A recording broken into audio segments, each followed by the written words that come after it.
Thank you for waiting. Would you please state your name and occupation, then state your question? I'm Sakina D'Souza, and I'm a Catholic. I believe Brother Yusuf was a Catholic before. I would like to ask him the simple question. He was brought up like a Catholic, but what made him change? Doesn't he believe that the Messiah is true, or did he ever feel that the religion, Catholic religion, has not brought up any Messiah and the Bible is false? I would like to just know what that means, because he said he was a Catholic before and now he has become a Muslim. What made you change? What was that storyline before? Doesn't he believe that there is a Messiah, or the Messiah had come, saved us, died on the cross? Thank you very much for a good question. I hate to disappoint you, but I wasn't a Catholic. But I was with a Catholic priest the night that he accepted Islam. And I asked him these questions you asked me. Because after all, I was still a Christian, a preacher in Christianity, and I wanted to know why my best friend, a Catholic priest, had converted. That's a pretty weird thing. A Catholic priest is not like a regular preacher in the Protestant religion. A Catholic priest has given up everything. He's given up his life to be a Catholic priest. When he enters into this realm, he's basically given away everything. He can't have a wife, he can't have children, obviously no grandchildren. He has no home, he just lives in a rectory or wherever they give him a place to stay. And he's sent wherever they tell him to go, do whatever he's told to do, and that's it. And he cannot disobey the Pope, otherwise they can kick him out of the religion, and if they do, he's excommunicated and he goes to hell forever. So how would a person like this want to become one of those Muslim terrorists? That's what I wanted to know. He explained in a very few beautiful words something that I came to learn for myself. He said that he was sincerely in the Catholic religion because he believed in God, that he had studied, his degree was in theology, and a part of the teaching that they as priests have is to study Islam. Every priest is forced to study Islam. Now you may not know that, but you can ask your priest and he'll confirm it. And when you study Islam, even when Islam is taught to you by somebody who hates Islam, as long as they don't corrupt it too far, you can still see the truth in Islam. A classical example happened to me just recently when I was in Saudi Arabia. A friend of mine, very old copy of one of the first Qurans ever translated to English by George Sale.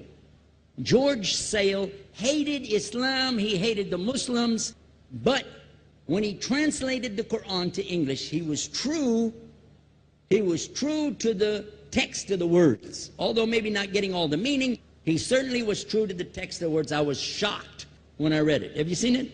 You know what I'm talking about? Amazing. And listen to this. George Bernard Shaw, for instance, is one of many, a long list of people who read this and realized the truth of Islam. When people see the truth of Islam, it can change them if they want to be guided. If they want the truth, it can change them. You might think, I'm a Catholic, I'll never be anything but a Catholic. But I'm going to ask you a question, and I want you to be honest. This is not for you to, start a debate, but just be honest. Was Jesus a Catholic?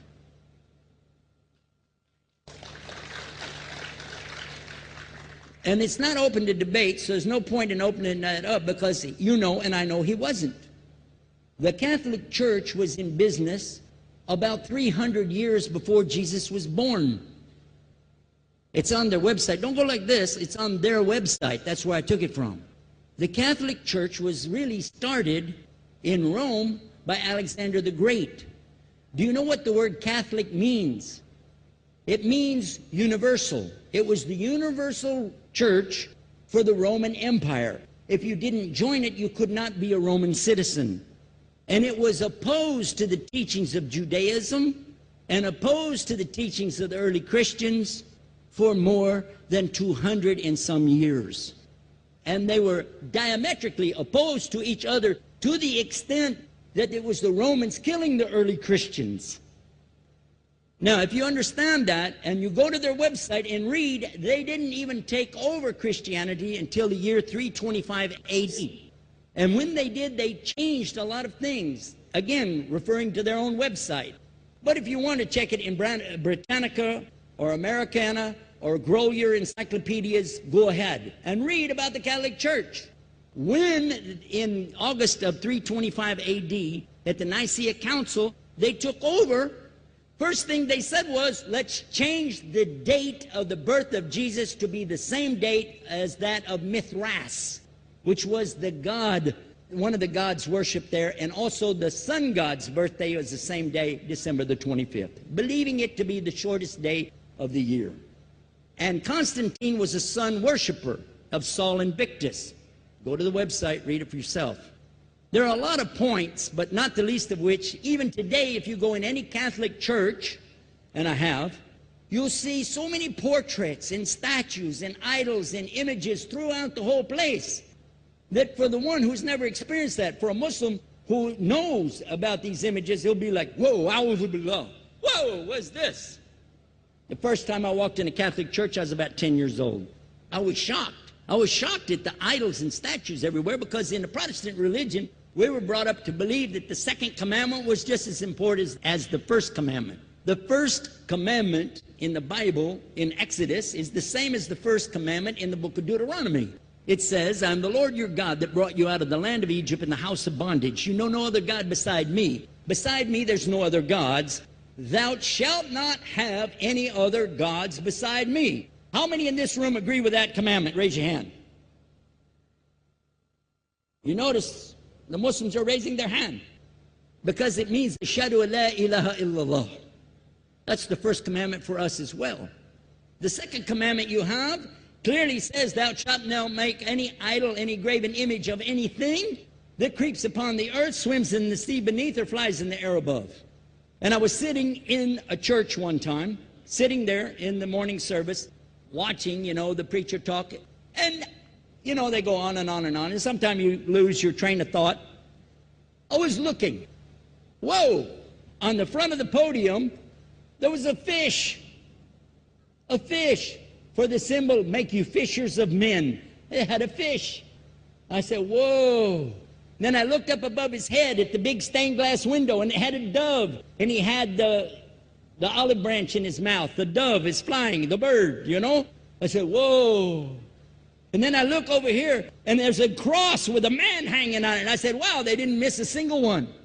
They got them all. Something walking on the earth, something swimming in the sea beneath, something flying in the air above. So look at these two things. Clearly, the first two of the 10 commandments, bang, bang, boom. Because if you said God is more than one, where did you get it from?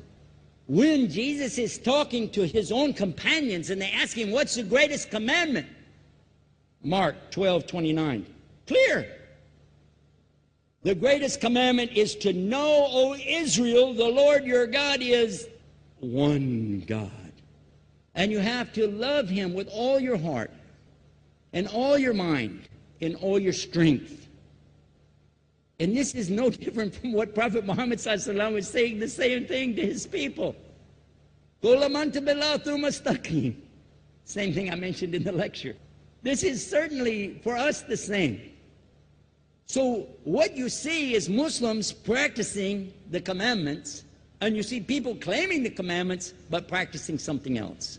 And I have seen more converts from the Catholic Church than any other of the many sects of Christianity, and especially from the nuns, priests, and even an archbishop. And all of them are better than me.